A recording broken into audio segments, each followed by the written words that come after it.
Catherine Reynolds was 43 years old and had been caring for her husband Michael full-time for 8 months when the financial crisis that swept across America in the fall took away the last piece of stability she'd been desperately clinging to, which was her part-time remote contract work doing graphic design for a marketing firm in downtown Chicago. Work she'd been able to do from home in stolen hours between Michael's physical therapy appointments and medication schedules, and the constant vigilance required to care for someone whose body was systematically shutting down from a myotrophic lateral sclerosis, the disease more commonly known as ALS or Lou Gehrig's disease that had been diagnosed 14 months earlier and had transformed their lives from comfortable middle-class normalcy into a nightmare of progressive physical deterioration and mounting medical bills, and the kind of exhaustion that penetrated so deep Catherine sometimes forgot what it felt like to not be tired. The ALS diagnosis had come during what should have been an ordinary doctor's appointment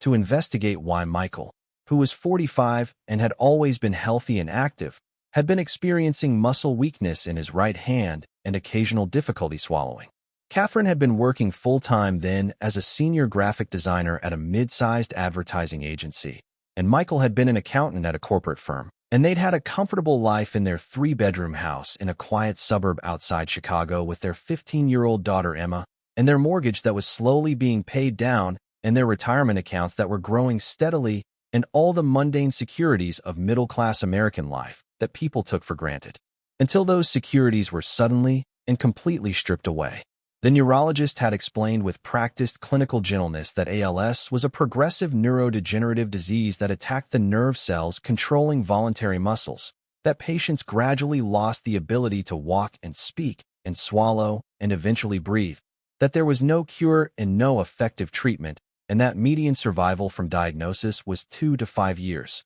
And Catherine had sat in that sterile office holding Michael's hand that was already starting to show the muscle atrophy that would eventually spread throughout his entire body, and had felt her entire understanding of their future collapse into a singularity of terror and grief, and the immediate practical question of how they were possibly going to survive this financially and emotionally and physically. Michael had tried to keep working for the first 3 months after diagnosis, had tried to maintain normalcy and income and the dignity of employment, but the disease progressed with cruel efficiency, and soon he couldn't type reliably or walk without stumbling or speak clearly enough for client calls. And he'd gone on disability leave, which paid 60% of his salary for 6 months before dropping to nothing. And Catherine had tried to keep working full-time while also managing Michael's escalating care needs, driving him to neurologist appointments and physical therapy sessions and swallowing evaluations, researching mobility aids and communication devices,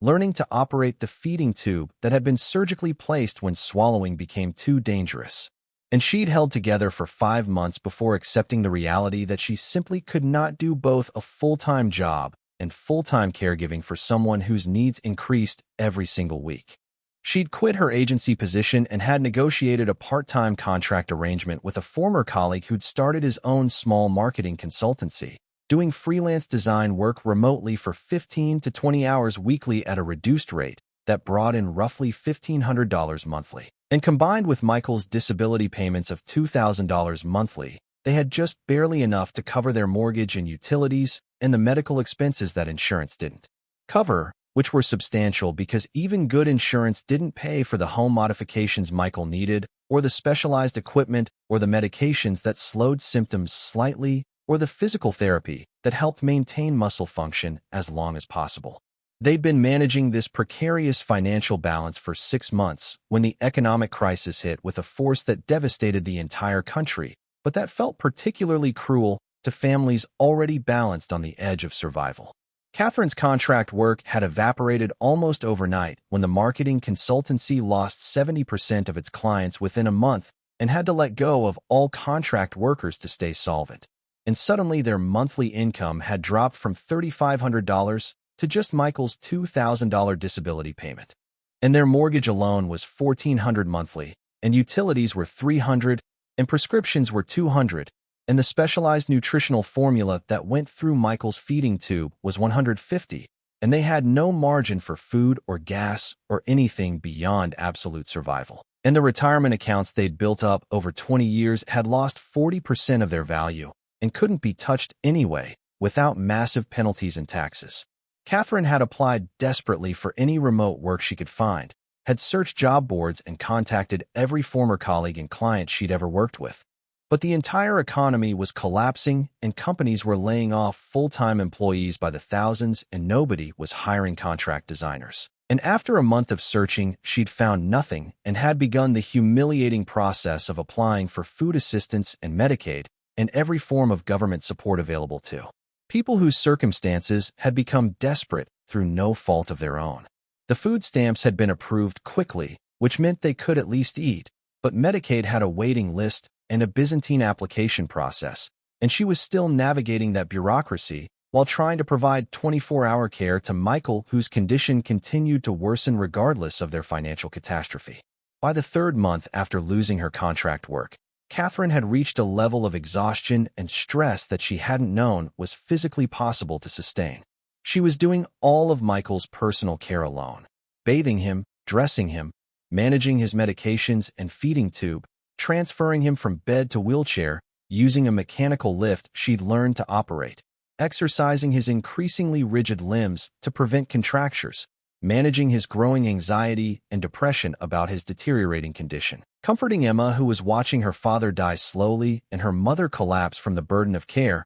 and doing all of this on 4 or 5 hours of broken sleep per night, because Michael needed repositioning every 2 hours to prevent pressure sores, and often woke in panic when his weakened breathing muscles made him feel like he was suffocating. They desperately needed a home health aide, someone to come even just a few hours a day to help with physical care and give Catherine a chance to sleep or shower or think. But aides cost $20 to $25 per hour, and even a few hours daily would cost more than they had. And insurance would only cover skilled nursing for specific medical tasks and wouldn't pay for the custodial care that actually consumed most of Catherine's time and energy. She'd looked into respite care programs and caregiver support services, but most had long waiting lists or didn't serve their area or required co-pays they couldn't afford, and she'd begun to understand with growing horror that she was expected to provide expert-level medical care and round-the-clock personal assistance entirely alone until Michael died or until she collapsed completely,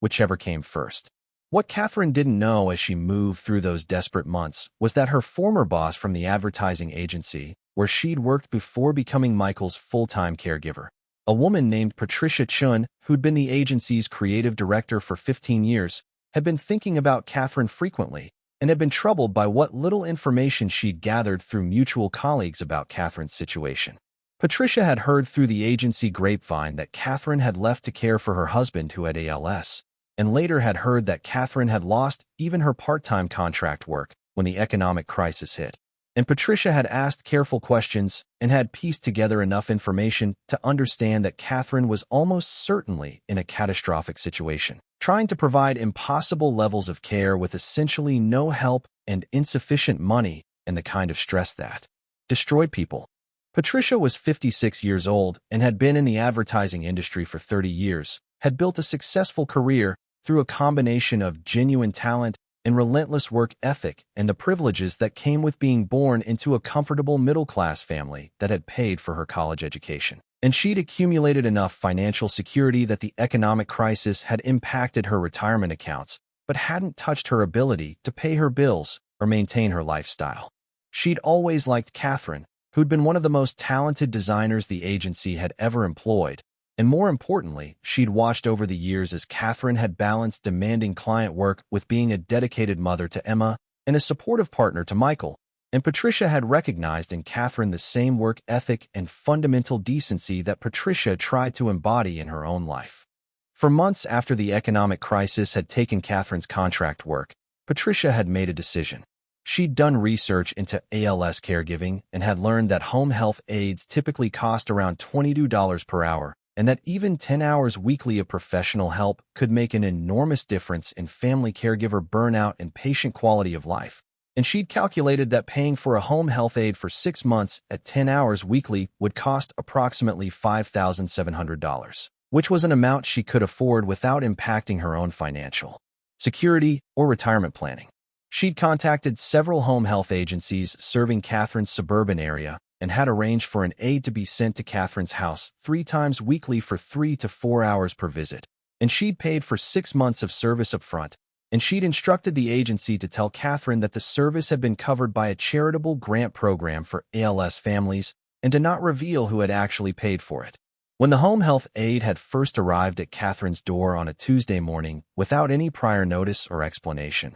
Catherine had been confused and suspicious because she hadn't applied for any programs and didn't understand why someone was suddenly offering help. And the aide had explained gently that their agency had a grant program for families dealing with ALS, and that Catherine's family had been selected to receive 6 months of complimentary care, and Catherine had stood there in her doorway wearing 3-day-old clothes she hadn't had time to change, and feeling the exhaustion weighing on every muscle in her body, and had started crying right there because she'd been holding everything together through pure stubborn will, and the sudden, unexpected offer of help had broken through her defenses completely. The aide's name was Janet. She was a 52-year-old Jamaican immigrant who'd been doing home health work for 20 years, and she arrived every Tuesday and Thursday morning and Saturday afternoon and immediately took over Michael's personal care with the kind of professional competence that came from years of experience, bathing and dressing him and managing his feeding tube and medications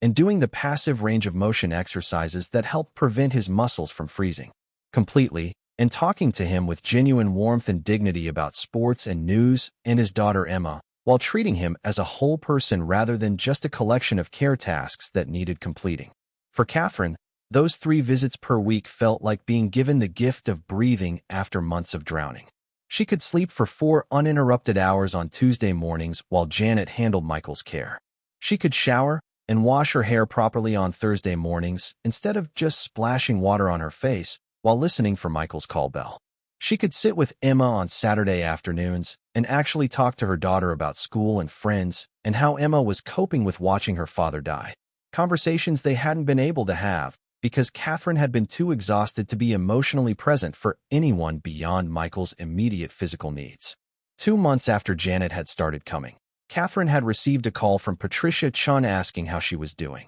A call that seemed like simple colleague courtesy until Patricia had carefully asked if Catherine had been getting any help with Michael's care, and Catherine had mentioned gratefully the mysterious grant program that had sent a home health aide, and Patricia had listened and had said she was glad Catherine was getting some support, and they'd talked for 20 minutes about nothing particularly important before ending the call. Catherine had felt warmed by the contact, had appreciated that her former boss remembered her and cared enough to check in, and hadn't suspected anything beyond ordinary human kindness.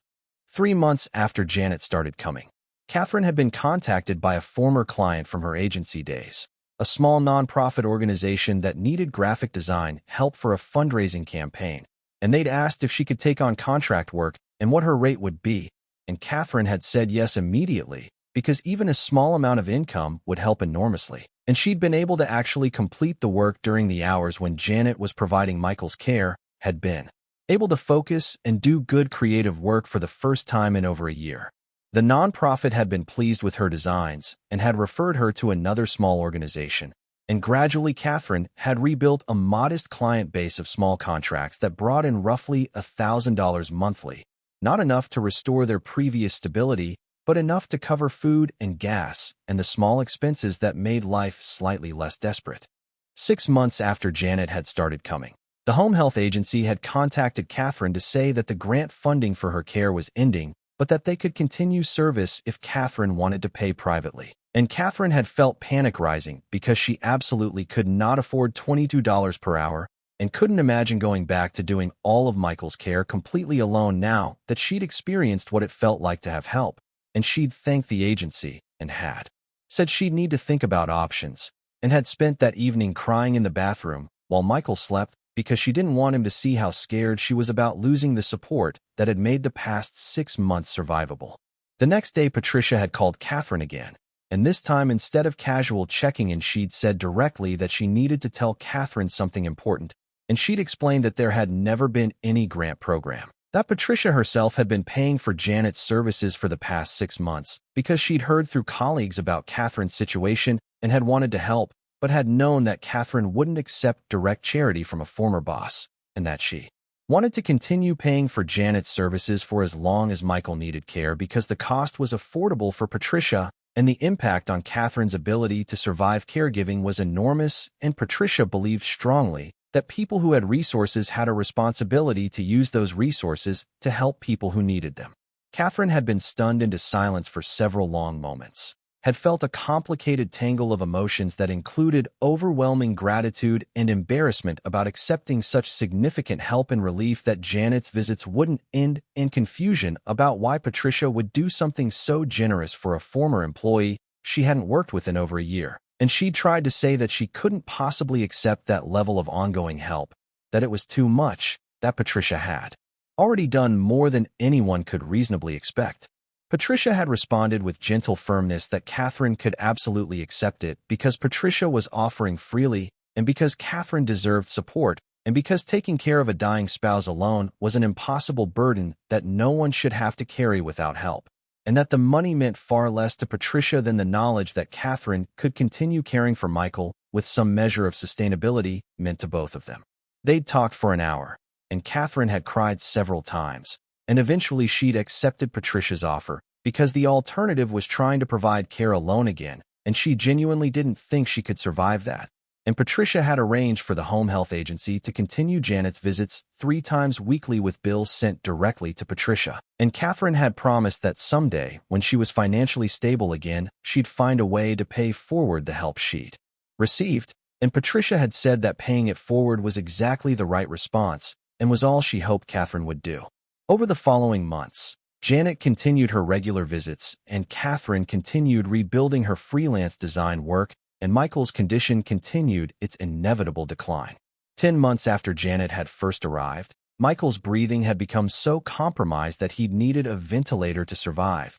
and he'd made the decision after long discussions with Catherine and Emma and his medical team that he didn't want mechanical ventilation, that he wanted to die naturally when his respiratory muscles could no longer sustain life. And he'd been transitioned to hospice care, which meant a hospice nurse visited twice weekly and provided medications to keep him comfortable and pain-free and peaceful. Catherine had been grateful beyond words that during Michael's final 6 weeks, she'd had Janet's help with his physical care and the hospice nurse's help with his medical management, and enough mental space from her freelance work income to be emotionally present for Michael as his husband rather than just as his exhausted, overwhelmed caregiver. And she'd been able to sit with him for hours, just holding his increasingly frail hand and telling him stories about their 20 years together and their daughter Emma, who'd grown into a remarkable young woman largely because of his steady, loving parenting. And Michael had been able to communicate through eye movements and slight finger pressure and the speech-generating device he'd learned to operate even as his body had become almost completely paralyzed. And he'd told Catherine through that device that he loved her and was grateful for her care and was sorry for the burden his illness had placed on her and wanted her to know that she'd given him dignity and comfort even as ALS had taken everything else. Michael had died on a quiet morning 12 months after Janet had first arrived, with Catherine and Emma sitting on either side of his bed and holding his hands while his breathing gradually slowed and then stopped, and the hospice nurse had been there to pronounce death and handle the necessary procedures. And Catherine had felt the devastating grief of losing her partner of 20 years mixed with an exhausted relief that Michael's suffering was finally over and that he'd been able to die at home surrounded by love rather than in a hospital connected to machines or alone in their house, while Catherine collapsed from caregiver burnout. Patricia had attended Michael's memorial service and had sat quietly in the back and had approached Catherine afterward only briefly to offer condolences and a gentle hug, and Catherine had thanked her with words that felt completely inadequate for expressing what Patricia's help had meant over the past year. And Patricia had simply said that she was honored to have been able to help and that Catherine should take whatever time she needed to grieve before thinking about anything else. 3 months after Michael's death, after the immediate fog of grief had lifted slightly and Catherine had begun the long process of rebuilding a life without her husband, she'd contacted Patricia to ask if they could meet for coffee. And when they'd sat down together, Catherine had brought a check for $5,000, which was every dollar she'd managed to save from her freelance work over the past year. And she'd tried to offer it to Patricia as partial repayment for the home health care costs. And Patricia had refused to take it absolutely, had said that the help had been a gift given freely, and she would be insulted if Catherine tried to repay it rather than doing what Patricia had suggested, which was to pay it forward when and how Catherine was able. They'd talked for 2 hours, and Catherine had told Patricia that she wanted to start a small nonprofit organization to provide home health aid grants to ALS caregivers who couldn't afford private care, using her own experience to understand what families needed, and using whatever design and organizational skills, she had to build something that could help other people survive what she'd barely survived herself. And Patricia had encouraged that vision and had offered to help with initial funding and organizational planning and connections to other potential donors. And Catherine had left that meeting with a sense of purpose that had been absent from her life since Michael's diagnosis had derailed everything. 1 year after Michael's death, Catherine had successfully established the ALS Family Caregiver Support Foundation as a registered nonprofit with Patricia as a board member and initial major donor, and the organization had provided home health aid grants to 8 ALS families in their first year of operation. Small grants of 3 to 6 months of part-time aid coverage that Catherine knew from personal experience could mean the difference between caregivers surviving their impossible responsibilities and collapsing completely under burdens no person should carry alone. She'd recruited Janet as a consultant to help train other aides in ALS-specific care, and she'd built a website and designed all the organization's materials herself, and she'd started speaking at ALS Association events about the critical importance of caregiver support and the gaps in insurance coverage that left families without help during their most desperate hours. Patricia had continued supporting the foundation financially and had used her professional network to connect Catherine with other potential donors, and had watched with satisfaction as Catherine had transformed her own suffering into an organization that prevented other families from experiencing the same isolation and desperation. 2 years after Michael's death, the foundation had grown to serve 35 families annually and had attracted enough donor support that Catherine could pay herself a modest salary as executive director, which meant she could focus full-time on the work rather than splitting her energy between nonprofit management and freelance design contracts.